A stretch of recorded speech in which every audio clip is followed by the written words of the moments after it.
जो फरमावै सो कहूँ। गुर अमरदास कारण करन, जिव तू रखै तिव रहूँ। जन्म मरण दोहूँ वह नाही, जन पर उपकारी आए। जे दान दे भगति लायन,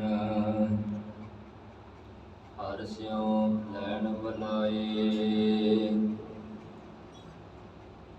सतगुर मेरा सदा सदा, ना आवे ना जाए। ओह अबनासी पुरख है, सब मह रहया समाए। ओह अबनासी पुरख है, सब मह रहया समाए।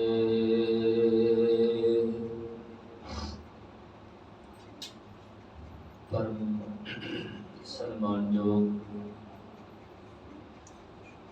छतर चवर तख्त दे मालिक, रहमतां दे मुजस्मे, वाली कुल आलम शब्द गुरु श्री गुरु ग्रंथ साहिब जी दी पावन पवित्र हजूरी अंदर सुभाईमान सत संगी जनों वडभागे हाँ, जो संध्या दे दीवाना की हाजरी करदिया होया रब्बी इलाही बाणी दा हर जस कीर्तन सरवण कर रहे सा। हुण आओ कुछ समय वास्ते गुरमत विचारां दे नाल जुड़न दा यतन करिए। अज साहिब श्री गुरु अमरदास सच्चे पातशाह जी का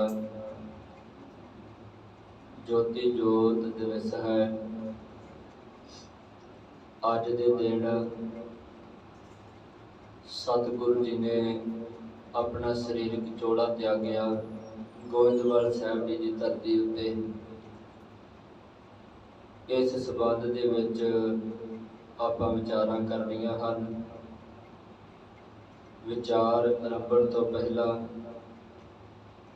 आओ गुरुदेव के चरणों च हाजरी लवाइए। आखो वाहिगुरु जी का खालसा वाहिगुरु जी की फतेह। सतगुरु श्री गुरु अमरदास सच्चे पातशाह जी जिन्हां दा अज ज्योति जोत दिवस है। अज दे दिन सतगुरु गुरु अमरदास पातशाह जी ने अपना शरीरक चोला त्यागया। सतगुरु गुरु ग्रंथ साहिब जी की बाणी दे विच जिस वक्त सतगुरु जी ने चोले नूं त्यागना है, उस तो पहला सतगुरु जी ने समूह संगत नूं परिवारक मैंबरां नूं पुत्तां नूं सतगुरु जी ने साझा उपदेश दिता है। उस उपदेश नूं गुरु अमरदास पातशाह जी के पढ़ पोतरे बाबा सुंदर जी उन्होंने बाणी रूप दिता। तो गुरु अर्जन देव पातशाह जी ने जिस वक्त आदि पीढ़ की संपादना की, उस वक्त उन्हां बचनां नूं जां उस बाणी नूं सतगुरु जी ने राम कली राग दे विच दर्ज कर दिता, जो कि अज जो साडे को पावन पवित्र स्वरूप हैं 430 अंग वाले, उन्हां स्वरूपां दे विच वो बाणी 923 अंग तो शुरू होती है ते 924 अंग ते समाप्त होती है। उन्हां बचनां नूं सतगुरु जी ने संगत नूं दसिया ते उन्हां बचनां नूं बाबा सुंदर जी ने बाणी रूप दिता, कलमबंद किया। सतगुरु गुरु अमरदास पातशाह जी जिन्हां ने अज चोला त्यागया शरीरक, ते जदों सतगुरु जी की बाणी पढ़ते हाँ, सतगुरु जी की बाणी दे विच एक वचन आउंदा है, जो उपजो सो बिनसक है, परो आज कै काल। जो कुछ परमात्मा ने बनाया है वो सारा कुछ एक ना एक दिन काल के मूँह विच पै जाएगा, मौत के मूँह विच पै के नष्ट हो जाएगा, क्योंकि ये निजम परमात्मा ने खुद बनाया है। जिहड़ी भी चीज़ परमात्मा ने पैदा की है उहदे उत्ते मौत का निजम या मौत लागू है। जिवें आप एक वचन पढ़ते हाँ, आल बियाल जो परियो डोलै, मुख पसारे मीत मौत रूपी सप। हरेक हस्ती के सिर दे उत्ते, हरेक मनुख के सिर दे उत्ते है। आज कालफन दोहे ग्रस है, समझ रखो जीत अज नी ते भलके। इस मौत रूपी सप ने डंग ही लेना है, मनुख नूं खत्म कर देना है। जदों सतगुरु जी की बाणी पढ़ते हाँ तो बाणी दे विच सतगुरु जी ने गुरमुख दे आउण जाण बारे ते मनमुख दे आउण जाण बारे गल कीती है, क्योंकि मौत भावें सारियां दे सिर ते लागू है, पर जिहड़े बंदगी करन वाले हन उन्हां दा आउणा भी संसार ते वखरा है अते उन्हां दा संसार दे उत्तों जाना भी वखरा है। मनमुख दा आउणा वखरा है, मनमुख दा जाना वखरा है। दोवां दे विच आउण जाण दा जमीन आसमान दा फर्क है, क्योंकि जदों सतगुरु जी की बाणी दे विच मनमुख दे आउण दी गल करदे हां जां सतगुरु जी की बाणी विचों पढ़दे हां ते सतगुरु जी उत्थे फिर वचन करदे हन, जन्म जन्म की इस मन को मल लागी, काला होए सुआ। जन्मा जन्मा की मैल लगी हुई है मन नूं, जिन्हों गुरु अर्जन देव पातशाह जी कहते हैं, कई जन्म पाए कीट पतंगा, कई जन्म गज मीन कुरंगा, कई जन्म पंखी सर्प होयो, कई जन्म हैवर वृख जियो। सतगुरु जी कहते कई जन्म भटकन तो बादा फिर आ मनुखा दे ही मिली है, फिर किते जाके मनमुख नूं आ मनुख दे ही मिली है, जिहदे करके उस मनुख देही दे विच अपने जीवन नूं सुधार सकदा है। पर मनमुख इस बारे समझदार नहीं, ते जिवें अपना जीवन मिलता है उसे तरीके नाल बर्बाद करके चल जाता है। ते जदों जाता है ते सतगुरु जी की बाणी के मुताबिक फिर सतगुरु जी कहते इस पौड़ी ते जो नर चुकै सो आए जाए दुख पाएंदा। वो मनमुख फिर आउण जाण दे चक्करां विच दुख पाउंदा है। ये मनमुख दे आउण दी तरीका है ते जाण दा तरीका है। पर जदों गुरु ग्रंथ साहिब जी विचों गुरमुख दे आउण जाण दा तरीका पढ़दे हां ते सतगुरु जी फिर फैसला करदे हन, आओ गुरमुख दे आउण दा तरीका है, जन्म मरण दोहू मैं नाही, जन पारी उपकारी आए, जी दान दे भगती लायन हर स्यो लैन बुलाए। आ गुरमुख दे आउण दा तरीका है। क्योंकि गुरमुख जिहड़ा है वो जूना दे विचों भटक के नहीं आया। गुरमुख जिहड़ा है वो संसार दे उत्ते परोपकार करन वास्ते आया है ते आम लोकां नूं भटके होए लोकां नूं सीधे राह ते पा के भगती नाल जोड़ के उन्हां दा जन्म सवारन वास्ते आया है। ते जदों वो फिर संसार तो जाता है सर सतगुरु जी कहते हैं आया सबल ताहू को गनिया।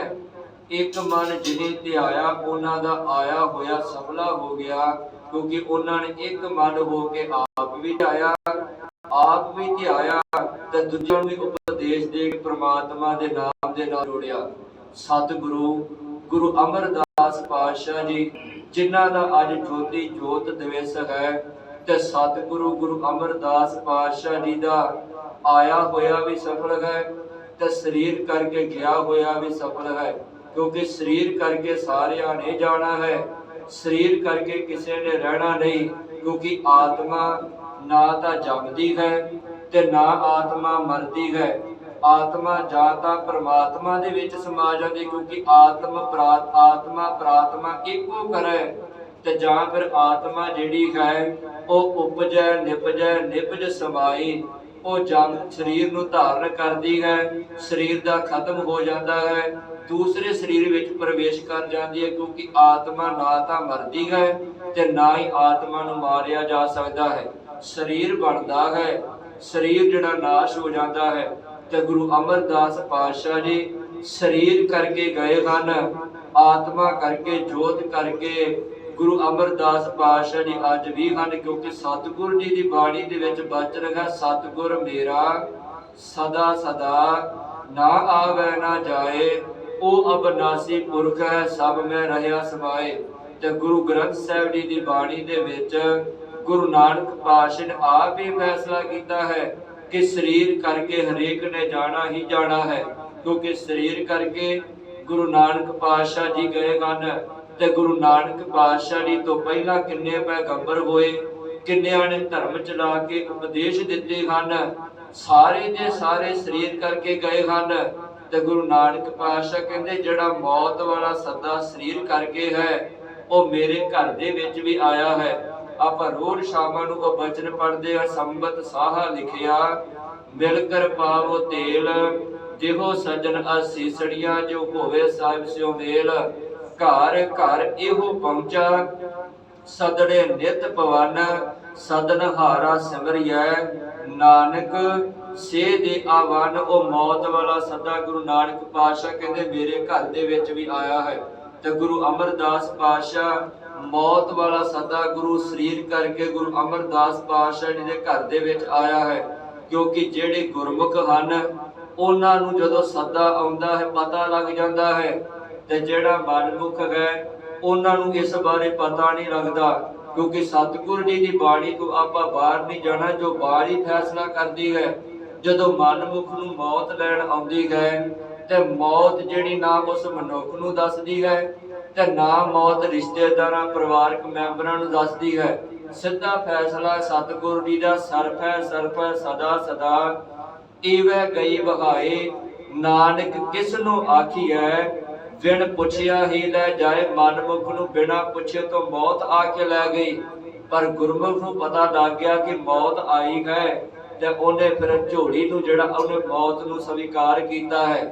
मौत नूं जिहड़ा निंदिया नहीं जां परमात्मा दे बारे भी ये वचन नहीं कहे कि मैं मरना नहीं चाहता, सगों मौत आउण ते प्रमाण कीता है कि हाँ मैं मौत नूं गले लाउणा हां।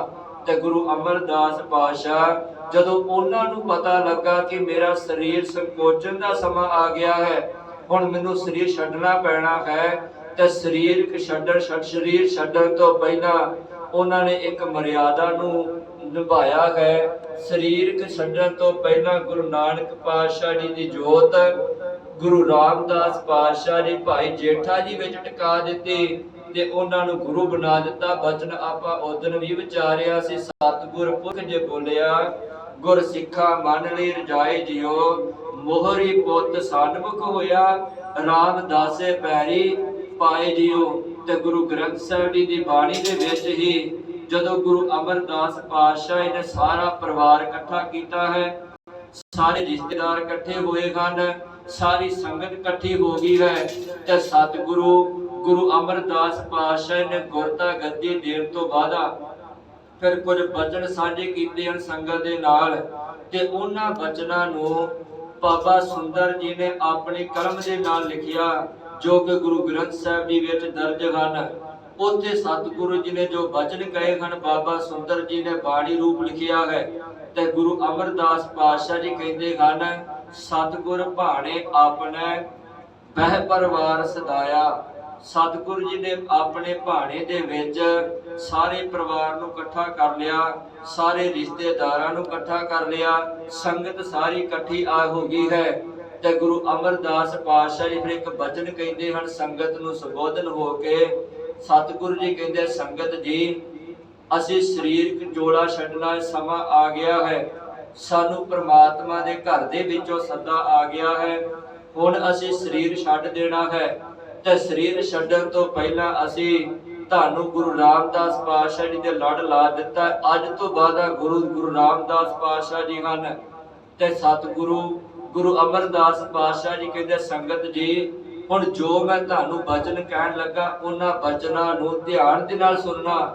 ਅਸਲ ਵਿੱਚ ਉਹ ਜਿਹੜੇ ਬਚਨ ਹਨ ਜੋ ਮੌਤ ਹੈ, ਮੌਤ ਦੀ ਮਰਿਆਦਾ ਨੂੰ ਗੁਰੂ ਅਮਰਦਾਸ ਪਾਤਸ਼ਾਹ ਜੀ ਨੇ ਸੰਗਤ ਨੂੰ ਸਿੱਖਾਂ ਨੂੰ ਦ੍ਰਿੜਾਇਆ ਹੈ ਤੇ ਉਸ ਮੌਤ ਦੀ ਮਰਿਆਦਾ ਦੇ ਅਨੁਸਾਰ ਹੀ ਸਾਨੂੰ ਜਿਹੜੀ ਮੌਤ ਹੋਣ ਤੇ ਜਿਹੜੀ ਕਿਰਿਆ ਕਰਨੀ ਚਾਹੀਦੀ ਹੈ। ਬਾਕੀ ਮੌਤ ਦਾ ਸੱਦਾ ਤੇ ਆਉਣਾ ਹੀ ਆਉਣਾ ਹਰੇਕ ਘਰ ਦੇ ਵਿੱਚ ਕੋਈ ਸ਼ੱਕ ਨਹੀਂ, ਪਰ ਜਿਹੜੀ ਮਰਿਆਦਾ ਗੁਰੂ ਅਮਰਦਾਸ ਪਾਤਸ਼ਾਹ ਜੀ ਨੇ ਦ੍ਰਿੜਾਈ ਹੈ ਉਸ ਮੌਤ ਨੂੰ ਹਰੇਕ ਸਿੱਖ ਨੂੰ ਆਪਣੇ ਘਰ ਦੇ ਵਿੱਚ ਲਾਗੂ ਕਰਨਾ ਚਾਹੀਦਾ ਹੈ, ਕਿਉਂਕਿ ਜਿਹੜਾ ਉਸ ਮੌਤ ਦੀ ਮਰਿਆਦਾ ਨੂੰ ਲਾਗੂ ਕਰ ਲਵੇਗਾ ਉਹ ਕਰਮ ਕਾਂਡਾਂ ਤੋਂ ਵਹਿਮਾਂ ਭਰਮਾਂ ਤੋਂ ਬਚ ਜਾਵੇਗਾ ਤੇ ਜਿਹੜਾ ਫਜ਼ੂਲ ਦਾ ਖਰਚਾ ਕਰਵਾ ਕਰਕੇ ਆਪਣੇ ਘਰ ਨੂੰ ਬਰਬਾਦ ਕਰਦਾ ਹੈ ਉਸ ਪਾਸਿਓਂ ਵੀ ਇਹ ਬਚ ਜਾਵੇਗਾ।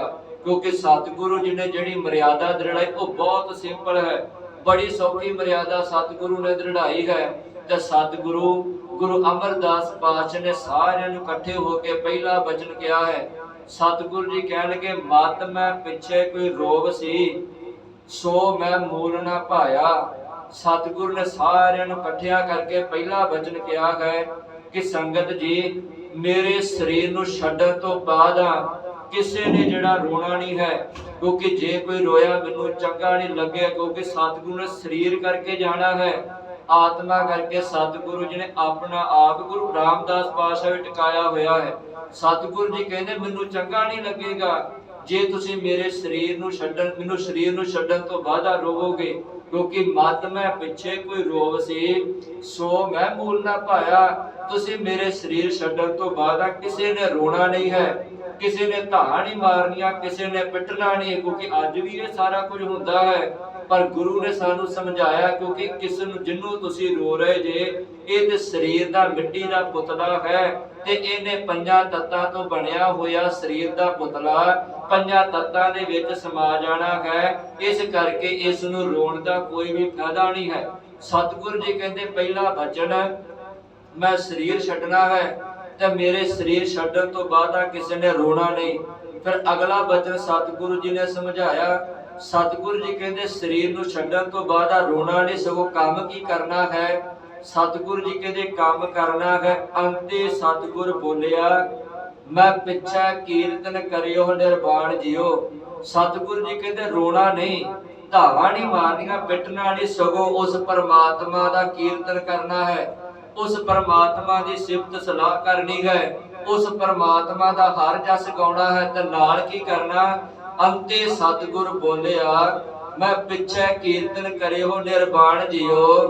ਕੇਸੋ ਗੋਪਾਲ ਪੰਡਤ ਸਦਿਓ ਹਰ ਹਰ ਕਥਾ ਪੜ੍ਹੈ ਪ੍ਰਾਣ ਜਿਓ। ਸਤਿਗੁਰੂ ਜੀ ਕਹਿੰਦੇ ਹਨ ਉਸ ਕੇਸਾਂ ਵਾਲਾ ਪ੍ਰਮਾਤਮਾ ਜਿਹੜਾ ਹੈ ਕਿਸੇ ਵਿਦਵਾਨ ਪੰਡਤ ਨੂੰ, ਪੰਡਤ ਤੋਂ ਭਾਵ ਕਿ ਜਿਹਨੂੰ ਸੂਝ ਹੈ ਉਸ ਨੂੰ ਸੱਦ ਲੈਣਾ ਅਤੇ ਉਹਦੇ ਕੋਲ ਪ੍ਰਮਾਤਮਾ ਦੀ ਸਿਫਤ ਸਲਾਹ ਦੀ ਕਥਾ ਕਰਵਾਉਣੀ, ਭਾਵ ਕਿ ਜਾਂ ਬਾਣੀ ਦੀ ਕਥਾ ਕਰਾਉਣੀ, ਉਸ ਪ੍ਰਮਾਤਮਾ ਦਾ ਹਰ ਜਸ ਕਰਵਾਉਣਾ। ਆ ਜਿਹੜੀ ਮਰਿਆਦਾ ਗੁਰੂ ਅਮਰਦਾਸ ਪਾਤਸ਼ਾਹ ਜੀ ਨੇ ਦ੍ਰਿੜਾਈ। ਸਤਿਗੁਰੂ ਜੀ ਕਹਿੰਦੇ ਸੰਗਤ ਜੀ ਅਗਲਾ ਕੰਮ ਆ ਕਰਨਾ ਹੈ ਤੇ ਉਸ ਤੋਂ ਬਾਅਦ ਫਿਰ ਸਤਿਗੁਰੂ ਜੀ ਕਹਿੰਦੇ ਕਿ ਜਿਹੜੇ ਵਹਿਮਾਂ ਭਰਮਾਂ ਕਰਮਾਂ ਕਾਂਡਾਂ ਦੇ ਵਿੱਚ ਤੁਸੀਂ ਫਸੇ ਹੋਏ ਜੇ ਉਹ ਵਹਿ ਭਰਮ ਕਰਮ ਕਾਂਡ ਜਿਹੜਾ ਤੁਸੀਂ ਮੇਰੇ ਸਰੀਰ ਨੂੰ ਛੱਡਣ ਤੋਂ ਬਾਅਦ ਕਰਨੇ ਨੇ। ਕਿਉਂ? ਕਿਉਂਕਿ ਅੱਜ ਵੀ ਜਦੋਂ ਮਨੁੱਖ ਕੋਈ ਮਰਦਾ ਹੈ ਤੇ ਉਹਦਾ ਵਿਬਾਨ ਸਜਾਇਆ ਜਾਂਦਾ, ਜਿੱਤੇ ਉਹਨੂੰ ਪਾ ਕੇ ਮੜੀਆਂ ਵਿੱਚ ਮਸਾਣਾ ਵਿੱਚ ਖੜਿਆ ਜਾਂਦਾ ਹੈ। ਤੇ ਜਿਹੜਾ ਧਨਾੜ ਬੰਦਰਾ ਹੈ, ਮੈਂ ਤਰਕ ਨਹੀਂ ਕਰ ਰਿਹਾ, ਪਰ ਜੋ ਸਤਿਗੁਰ ਦੀ ਮਰਿਆਦਾ ਹੈ ਉਹਤੇ ਸਾਨੂੰ ਪਹਿਰਾ ਦੇਣਾ ਚਾਹੀਦਾ ਹੈ। ਅੱਜ ਵੀ ਜਦੋਂ ਕੋਈ ਮਰਦਾ ਹੈ ਉਹਦਾ ਵਿਬਾਨ ਨੂੰ ਗੁਬਾਰਿਆਂ ਦੇ ਨਾਲ, ਫੁੱਲਾਂ ਦੇ ਨਾਲ, ਕਈ ਤਰੀਕਿਆਂ ਨਾਲ ਸਜਾਇਆ ਜਾਂਦਾ ਹੈ। ਤੇ ਗੁਰੂ ਅਮਰਦਾਸ ਪਾਤਸ਼ਾਹ ਕਹਿੰਦੇ, ਸੰਗਤ ਜੀ ਤੁਸੀਂ ਮੇਰਾ ਵਿਬਾਨ ਨਹੀਂ ਸਜਾਉਣਾ, ਐ ਸਾਦੇ ਤਰੀਕੇ ਦੇ ਨਾਲ ਮੇਰੇ ਸਰੀਰ ਨੂੰ ਤੁਸੀਂ ਉੱਥੇ ਮੜੀਆਂ ਵਿੱਚ ਲੈ ਜਾਣਾ ਹੈ। ਭਾਵ ਕਿ ਕੋਈ ਉੱਤੇ ਫੁੱਲ ਬੂਟੀ ਕਰਨ ਦੀ ਲੋੜ ਨਹੀਂ, ਕੋਈ ਉੱਤੇ ਹਾਰ ਪਾਉਣ ਦੀ ਲੋੜ ਨਹੀਂ, ਕਿਉਂਕਿ ਜਿਹੜਾ ਵਿਬਾਨ ਸਜਾਉਣਾ ਚਾਹੀਦਾ ਹੈ, ਗੁਰੂ ਅਮਰਦਾਸ ਪਾਤਸ਼ਾਹ ਕਹਿੰਦੇ ਮੈਂ ਉਹ ਆਪਣਾ ਹਿਰਦਾ ਘਰ ਵਿਬਾਨ ਮੈਂ ਆਪਣੇ ਨਾਮ ਨਾਲ ਸ਼ਿੰਗਾਰਿਆ ਹੋਇਆ ਹੈ। ਕਿਉਂਕਿ ਬਾਹਰੀ ਤੌਰ ਤੇ ਜਿਹੜਾ ਵਿਬਾਨ ਹੈ ਸਿਰਫ ਘੜੀਆਂ 2 ਘੜੀਆਂ ਸ਼ਿੰਗਾਰਿਆ ਜਾਵੇਗਾ, ਪਰ ਜਿਹੜਾ ਹਿਰਦਾ ਘਰ ਹੈ ਉਹ ਹਮੇਸ਼ਾ ਵਾਸਤੇ ਸ਼ਿੰਗਾਰਿਆ ਜਾਵੇਗਾ। ਤੇ ਅਗਲੀ ਗੱਲ, ਗੁਰੂ ਅਮਰਦਾਸ ਪਾਤਸ਼ਾਹ ਕਹਿੰਦੇ ਜਿਹੜਾ ਕਰਮ ਕਾਂਡ ਕੀਤਾ ਜਾਂਦਾ ਹੈ, ਕਿਉਂਕਿ ਕਰਮ ਕਾਂਡ ਮੌਤ ਉੱਤੇ ਬਹੁਤ ਜ਼ਿਆਦਾ ਕੀਤਾ ਜਾਂਦਾ ਹੈ। ਜਦੋਂ ਕੋਈ ਮਰਦਾ ਹੈ ਪ੍ਰਾਣੀ, ਤੇ ਖਾਸ ਕਰਕੇ ਬ੍ਰਾਹਮਣ ਮਤ ਦੇ ਧਾਰਨੀ ਹੋ ਕੇ ਉਸ ਕਰਮ ਕਾਂਡ ਨੂੰ ਕੀਤਾ ਜਾਂਦਾ ਹੈ। ਅੱਜ ਵੀ ਕਈ ਇਲਾਕਿਆਂ ਵਿੱਚ, ਬਹੁਤਾਤ ਵਿੱਚ ਸਿੱਖਾਂ ਦੇ ਘਰਾਂ ਵਿੱਚ ਵੀ ਪਿੰਡ ਬਣਾਏ ਜਾਂਦੇ ਹਨ। ਜੌਂ ਅਤੇ ਆਟੇ ਦੇ ਪੱਤਲ ਲਿਆਂਦਾ ਜਾਂਦਾ ਹੈ, ਕਿਰਿਆ ਸਾਰੀ ਕੀਤੀ ਜਾਂਦੀ ਹੈ, ਜਿਹੜੇ ਫੁੱਲ ਹਨ, ਦੀਵਾ, ਸਾਰਾ ਕੁਝ ਬਾਲਿਆ ਜਾਂਦਾ ਹੈ। ਤੇ ਗੁਰੂ ਅਮਰਦਾਸ ਪਾਤਸ਼ਾਹ ਕਹਿੰਦੇ, ਸੰਗਤ ਜੀ ਨਾ ਤਾਂ ਮੇਰਾ ਕਿਸੇ ਨੇ ਕੋਈ ਪਿੰਡ ਬਣਾਉਣਾ ਹੈ, ਕਿਉਂਕਿ ਆਮ ਕਰਕੇ 7 ਜਿਹੜੇ ਪਿੰਡ ਬਣਾਏ ਜਾਂਦੇ ਹਨ। ਇੱਕ ਜਦੋਂ ਘਰੋਂ ਪ੍ਰਾਣੀ ਨੂੰ ਤੋਰਨਾ ਉਦੋਂ ਜਿਹੜਾ ਰੱਖਿਆ ਜਾਂਦਾ ਜਾਂ ਭੰਨਿਆ ਜਾਂਦਾ, ਇੱਕ ਦਰਵਾਜ਼ੇ ਵਿੱਚ, ਇੱਕ ਅੱਧ ਰਸਤੇ ਵਿੱਚ, ਇੱਕ ਮੜੀਆਂ ਵਿੱਚ, ਭਾਵ ਕਿ ਏਦਾਂ ਕਰਕੇ 5-7 ਜਿਹੜੇ ਪਿੰਡ ਉਹ ਬ੍ਰਾਹਮਣ ਮਤ ਦੇ ਵੱਲੋਂ ਜਿਹੜੇ ਥੋਪੇ ਗਏ ਹਨ ਤੇ ਜਿਹੜੇ ਮਨੁੱਖ ਬਣਾਉਂਦੇ ਹਨ। ਸਤਿਗੁਰੂ ਜੀ ਕਹਿੰਦੇ ਤੁਸੀਂ ਇਹ ਕੰਮ ਨਹੀਂ ਕਰਨਾ, ਨਾ ਤਾਂ ਪਿੰਡ ਬਣਾਉਣਾ, ਨਾ ਪੱਤਲ ਬਣਾਉਣਾ, ਨਾ ਕਿਰਿਆ, ਨਾ ਕੋਈ ਦੀਵਾ, ਨਾ ਭਾਵ ਕਿ ਕੋਈ ਜਿਹੜਾ ਇਹੋ ਜਿਹਾ ਕੰਮ ਨਹੀਂ ਕਰਨਾ। ਤੇ ਜਦੋਂ ਸਰੀਰ ਦਾ ਸੰਸਕਾਰ ਹੋ ਜਾਵੇਗਾ ਤੇ ਜਿਹੜੇ ਫੁੱਲ ਹਨ, ਕਿਉਂਕਿ ਹੁਣ ਫੁੱਲਾਂ ਵਾਸਤੇ ਵੀ ਜਿਹੜਾ ਵਾ ਇਹ ਕਰਮ ਕਾਂਡ ਪਾਇਆ ਗਿਆ ਸੀ ਬ੍ਰਾਹਮਣ ਵੱਲੋਂ ਕਿ ਜੇ ਪ੍ਰਾਣੀ ਦੇ ਫੁੱਲਾਂ ਨੂੰ ਹਰਦੁਆਰ ਨਾ ਖੜਿਆ ਗਿਆ ਤੇ ਇਹਦਾ ਉਧਾਰ ਨਹੀਂ ਹੋਵੇਗਾ, ਇਹ ਜੰਮ ਲੋ ਜਿਹੜਾ ਪ੍ਰਲੋਕ ਵਿੱਚ ਨਹੀਂ ਪਹੁੰਚੇਗਾ, ਰਾਹ 'ਚ ਅੜ ਜਾਵੇਗਾ। ਜਿਸ ਕਰਕੇ ਮਨੁੱਖ ਡਰ ਗਿਆ ਤੇ ਮਨੁੱਖ ਨੇ ਬ੍ਰਾਹਮਣ ਦੀ ਚਾਲ ਵਿੱਚ ਆ ਕੇ ਫੁੱਲਾਂ ਨੂੰ ਹਰਦੁਆਰ ਲੈ ਖੜਨਾ ਸ਼ੁਰੂ ਕਰ ਦਿੱਤਾ। ਤੇ ਸਾਡੇ ਵਾਲੇ ਜਿਹੜੇ ਕੀਰਤਪੁਰ ਖੜਦੇ ਹਨ, ਚਲੋ ਗੋਇੰਦਵਾਲ ਸਾਹਿਬ, ਚਲੋ ਕੀਰਤਪੁਰ, ਪਰ ਸਤਿਗੁਰ ਜੀ ਦੀ ਮਰਿਆਦਾ ਨੂੰ ਸਮਝੀਏ। ਸਤਿਗੁਰੂ ਜੀ ਕਹਿੰਦੇ ਜਦੋਂ ਮੇਰੇ ਫੁੱਲ ਚੁਗ ਲੈਣੇ ਹਨ, ਤੇ ਅੱਜ ਵੀ ਸ੍ਰੀ ਅਕਾਲ ਤਖਤ ਸਾਹਿਬ ਦੀ ਜਿਹੜੀ ਮਰਿਆਦਾ ਹੈ, ਜੋ ਗੁਰੂ ਗ੍ਰੰਥ ਸਾਹਿਬ ਜੀ ਦੀ ਰੋਸ਼ਨੀ ਵਿੱਚ ਬਣਾਈ ਹੋਈ ਹੈ, ਉਹਦੇ ਵਿੱਚ ਸਪਸ਼ਟ ਤੌਰ ਤੇ ਲਿਖਿਆ ਹੈ ਕਿ ਜਦੋਂ ਪ੍ਰਾਣੀ ਮਰ ਜਾਵੇ ਉਹਦਾ ਸੰਸਕਾਰ ਕਰਨ ਤੋਂ ਬਾਅਦ ਫੁੱਲਾਂ ਨੂੰ ਚੁਗ ਲੈਣਾ ਹੈ। ਤੇ ਜ਼ਰੂਰੀ ਨਹੀਂ ਕਿ ਕੀਰਤਪੁਰ ਖੜਨਾ ਹੈ, ਜ਼ਰੂਰੀ ਨਹੀਂ ਬਿਆਸਾ ਦਰਿਆ ਵਿੱਚ ਖੜਨਾ ਹੈ, ਜ਼ਰੂਰੀ ਨਹੀਂ ਹਰਦੁਆਰ ਖੜਨਾ ਹੈ। ਉਹਦੇ ਵਿੱਚ ਸਪਸ਼ਟ ਤੌਰ ਤੇ ਲਿਖਿਆ ਹੋਇਆ ਹੈ ਕਿ ਫੁੱਲਾਂ ਨੂੰ ਜੇ ਕਿਤੇ ਲਾਗੇ ਪਾਣੀ ਦਾ ਵਹਾਅ ਚੱਲ ਰਿਹਾ ਹੈ, ਭਾਵੇਂ ਨਦੀ ਹੈ, ਸੂਆ ਹੈ ਜਾਂ ਦਰਿਆ ਹੈ, ਚੁੱਪ ਕਰਕੇ ਉਹਨਾਂ ਵਿੱਚ ਸੁੱਟ ਦਵੋ, ਕਿਉਂਕਿ ਸਰੀਰ ਨੂੰ ਸਾਂਭਿਆ ਗਿਆ ਇਸ ਸਰੀਰ ਦੇ ਨਾਲ ਅਤੇ ਹੁਣ ਆਤਮਾ ਦੇ ਨਾਲ ਕੋਈ ਸੰਬੰਧ ਨਹੀਂ। ਤੇ ਜੇ ਪਾਣੀ ਦਾ ਕੋਈ ਪ੍ਰਬੰਧ ਨਹੀਂ ਹੈ, ਫਿਰ ਮਰਿਆਦਾ ਦੇ ਅਨੁਸਾਰ ਹੈ ਉਹਨਾਂ ਫੁੱਲਾਂ ਨੂੰ ਲਿਆ ਜਾਵੇ। ਜਿਸ ਜਗ੍ਹਾ ਸੰਸਕਾਰ ਕੀਤਾ ਉਹਦੇ ਲਾਗੇ ਬੰਨੇ ਟੋਆ ਪੁੱਟ ਕੇ ਮਿੱਟੀ ਵਿੱਚ ਪਾ ਦਿੱਤਾ ਜਾਵੇ, ਤੇ ਕੁਝ ਸਮੇਂ ਪਿਛੋਂ ਆਪਣੇ ਆਪ ਜਿਹੜੀਆਂ ਹੱਡੀਆਂ ਹਨ ਆਪਣੇ ਆਪ ਮਿੱਟੀ ਦੇ ਵਿੱਚ ਰਲ ਜਾਣੀਆਂ ਹਨ। ਇਹ ਜਿਹੜੀ ਅਸਲ ਵਿੱਚ ਮਰਿਆਦਾ ਸਾਨੂੰ ਸਤਿਗੁਰੂ ਨੇ ਦਿੱਤੀ ਹੈ, ਪਰ ਅਸੀਂ ਜਿਹੜੀ ਬ੍ਰਾਹਮਣੀ ਮੱਤ ਨੂੰ ਲੈ ਕੇ ਉਸੇ ਤਰੀਕੇ ਨਾਲ ਕਰਮਾਂ ਕਾਂਡਾਂ 'ਚ ਫਸੇ ਹਾਂ। ਜਦੋਂ ਕੋਈ ਪ੍ਰਾਣੀ ਮਰਦਾ ਹੈ, ਉਹਦੇ ਸੰਸਕਾਰ ਤੋਂ ਬਾਅਦ ਫੁੱਲਾਂ ਨੂੰ ਲੈ ਕੇ ਜਾਂ ਕੀਰਤਪੁਰ ਜਾਂਦੇ ਹਾਂ, ਜਾਂ ਅਸੀਂ ਹਰਦੁਆਰ ਜਾਂਦੇ ਹਾਂ, ਜਾਂ ਬਿਆਸਾ ਦਰਿਆ ਦੇ ਵਿੱਚ ਆ ਜਾਂਦੇ ਹਾਂ। ਭਾਵ ਕਿ ਆ ਜਿਹੜਾ ਫਜ਼ੂਲ ਦਾ ਖਰਚਾ ਹੈ, ਜਿਹੜੀ ਬਿਲਕੁਲ ਮਨਮਤ ਹੈ, ਜਿਹੜੇ ਗੁਰੂ ਇਸ ਚੀਜ਼ ਨੂੰ ਮੰਨਦਾ ਹੀ ਨਹੀਂ ਹੈ, ਉਸ ਚੀਜ਼ ਨੂੰ ਅੱਜ ਅਸੀਂ ਸਿੱਖ ਕਰ ਰਹੇ ਹਾਂ। ਤੇ ਸਤਿਗੁਰੂ ਕਹਿੰਦੇ ਹਨ ਕਿ ਇਹ ਜਿਹੜਾ ਕੰਮ ਨਹੀਂ ਕਰਨਾ, ਕਿਉਂਕਿ ਇਹ ਕੰਮ ਜਿਹੜਾ ਕਰਮ ਕਾਂਡੀ ਹੈ। ਤੇ ਜਦੋਂ ਸਤਿਗੁਰੂ ਜੀ ਨੇ ਇਹ ਉਪਦੇਸ਼ ਦਿੱਤਾ ਤੇ ਬਾਬਾ ਸੁੰਦਰ ਜੀ ਨੇ ਬਾਣੀ ਰੂਪ ਵਿੱਚ ਲਿਖਿਆ। ਸਤਿਗੁਰੂ ਜੀ ਕਹਿੰਦੇ ਅੰਤੇ ਸਤਿਗੁਰ ਬੋਲਿਆ, ਮੈਂ ਪਿੱਛੇ ਕੀਰਤਨ ਕਰੇ ਹੋ ਨਿਰਵਾਣ ਜੀਓ, केसो गोपाल पंडित सदियो, हर हर कथा पढ़े पुराण जियो। हर कथा पढ़िए हर नाम सुनिए, बेबान हर रंग गुर भावे। सतगुरु कहते मेरे वास्ते परमात्मा का नाम ही बेबान है। हर कथा पढ़िए हर नाम सुनिए, बेबान हर रंग गुर भावे। पिंड पतल किरिया दीवा फुल, हर सर पावे। कहते संगत विच जपिया होया नाम, असल विच मेरे वास्ते आ सारियां क्रियावां ही हन। बाहरी तौर ते इन्हां कर्म कांडां नूं करन दी कोई लोड़ नहीं है। सतगुरु जी ने आ जिहड़ी मर्यादा दृढ़ाई है, अंतले समय जदों मौत हो जावे प्राणी दी ते इस तरीके नाल करना, क्योंकि इस तरीके नाल ना तां मनुख कर्म कांडां विच पवेगा ते जिहड़ा एवें फजूल दा खर्चा करदा है, करजा चुक चुक के लोकां नूं विखाउण वास्ते, उस बन्निओ भी जिहड़ा मनुख बच जावेगा जे इस मर्यादा नूं मनुख लागू कर लवे। सतगुरु गुरु अमरदास पातशाह ने ये सारी मर्यादा दृढ़ाई ते अज भी पंथ ने उस मर्यादा नूं श्री अकाल तख्त साहिब दी मर्यादा दे विच गुरु ग्रंथ साहिब दी रोशनी दे विच सिख नूं दित्ती होई है ते उस नूं ही आपां नूं अपनाउणा चाहीदा है, उस दे पहरा देना चाहीदा है। सतगुरु जी ने सारी मर्यादा दृढ़ाउण तो बादा, उपदेश देण तो बादा फिर अपना सरीरक चोला अज दे दिन त्याग्या। 1574 ईस्वी नूं श्री गोविंदवाल साहिब की धरती ते भाव की ज्योति जोत समाए हन। शरीर करके सतगुरु चले गए, आत्मा करके जोत करके अज भी गुरु ग्रंथ साहिब जी की बाणी विच है। ते गुरु रामदास पातशाह, गुरु नानक पातशाह जी की जोत के मालक, उन्होंने फिर अपनी हजूरी दे विच जो गुरु अमरदास पातशाह जी ने मर्यादा दृढ़ाई है, उस मर्यादा नूं फिर उत्थे लागू कीता। नाल कीर्तन करवाया, कथा करवाई, गुरबाणी दे प्रवाह चलवाए। सतगुरु जी ने सारा बड़े ढंग तरीके नाल बिना कर्म कांड तो, बिना वहिमा भरमा तो सारा कुछ शरीर नूं बड़े सत्कार दे नाल सतगुरु जी ने ब्यासा दरिया दे कंढे दे उत्ते गुरु अमरदास पातशाह शरीर दा संस्कार करवाया। ते संस्कार करवाउण तो बादा सारी मर्यादा कर तो बादा गुरु रामदास पातशाह आप ਅੰਮ੍ਰਿਤਸਰ ਦੀ ਧਰਤੀ ਤੇ ਆ ਕੇ ਫਿਰ ਬਖਸ਼ਿਸ਼ਾਂ ਕਰਦੇ ਹਨ। ਤੇ ਗੁਰੂ ਅਮਰਦਾਸ ਪਾਤਸ਼ਾਹ ਜੀ ਜਿਹੜੇ ਸਰੀਰ ਕਰਕੇ ਅੱਜ ਗਏ ਹਨ ਤੇ ਜੋਤ ਕਰਕੇ ਆਤਮਾ ਕਰਕੇ ਅੱਜ ਵੀ ਸਤਿਗੁਰ ਜੀ ਗੁਰੂ ਗ੍ਰੰਥ ਸਾਹਿਬ ਜੀ ਵਿੱਚ ਬਿਰਾਜਮਾਨ ਹਨ ਅਤੇ ਉਸੇ ਤਰੀਕੇ ਨਾਲ ਬਖਸ਼ਿਸ਼ਾਂ ਕਰਦੇ ਹਨ ਜਿਵੇਂ ਭੱਟ ਸਾਹਿਬਾਨਾਂ ਦਾ ਇੱਕ ਬਚਨ ਆਉਂਦਾ ਹੈ, ਕਿਉਂਕਿ ਗੁਰੂ ਅਮਰਦਾਸ ਪਾਤਸ਼ਾਹ 12 ਬਖਸ਼ਿਸ਼ਾਂ ਦੇ ਮਾਲਕ ਹਨ। 12 ਬਖਸ਼ਿਸ਼ਾਂ ਗੁਰੂ ਅੰਗਦ ਪਾਤਸ਼ਾਹ ਜੀ ਨੇ ਗੁਰੂ ਅਮਰਦਾਸ ਪਾਤਸ਼ਾਹ ਝੋਲੀ ਵਿੱਚ ਪਾਈਆਂ ਹਨ, ਜਿਨ੍ਹਾਂ ਨੂੰ ਆਪਾਂ ਪੜ੍ਹਦੇ ਹਾਂ। ਮੈਂ 2-4 ਸਾਂਝੀਆਂ ਕਰ ਦਿਨਾਂ। ਤੁਮ ਹੋ ਨਥਾਵਿਆਂ ਕੇ ਥਾਨ, ਤੁਮ ਨਿਮਾਣਿਆਂ ਕੇ ਮਾਣ, ਨਿਓਟਿਆਂ ਕੀ ਓਟ, न चीजियां की चीज, ने धरिया की धर, ने गतियां की गत। ये सारियां 12 बख्शिशां गुरु अमरदास पातशाह जी नूं मिलियां हन। ते गुरु अमरदास पातशाह जी दे बारे भट्ट साहिबान कहंदे हन कि जे बख्शिशां लैणियां हन पर गुर अमरदास परसिए पहुम पातिक बेनासे।